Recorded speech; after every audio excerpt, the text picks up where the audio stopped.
War did not come to Westeros with men.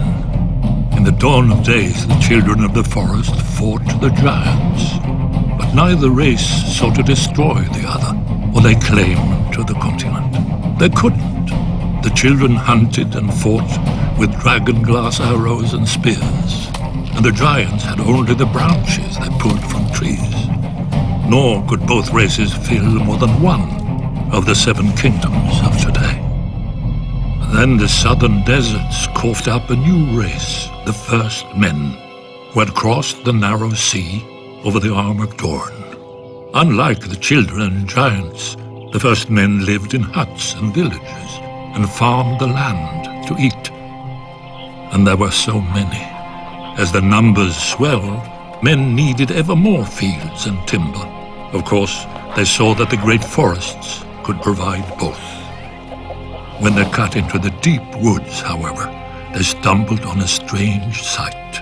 A white tree with red leaves and a face staring back at them. At first, they were afraid, but the face never spoke, even when the axe bit into it.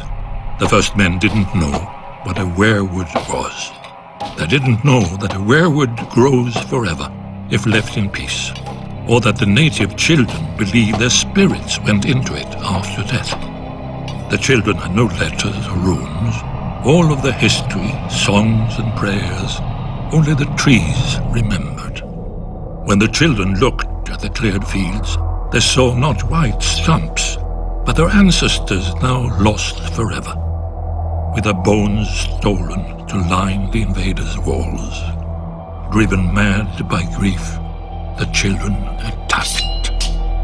The first men had never seen a weirwood, but the children had never seen bronze. Their dragon-glass arrows glanced off the first men's shields, and their armor of woven bark split beneath the first men's swords. As the war raged, the children resorted to the one advantage they had, the magic of their old gods. Their green seers enlisted dire wolves and snow bears, cave lions and eagles, mammoths and serpents. In return, the first men cut down and burned every weirwood they could find, fearing that the children would spy on them through the faces in the trees. The children became desperate. Their green seers called down the Hammer of Waters to break the Arm of Dorne, destroying the bridge that men crossed into Westeros, and to flood the neck to contain men to the south. But the first men would not be stopped. Fearing extinction, the children combined their powers for one last spell that would save their people and their land from the invaders.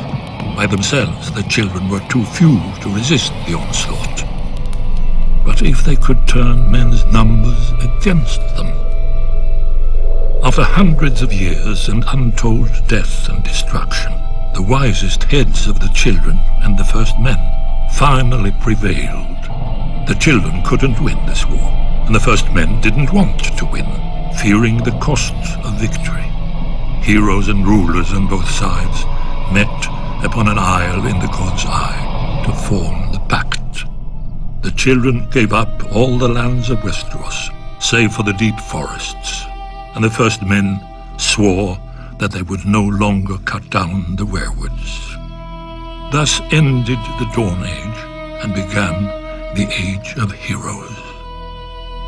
Yet after the dawn must come the night.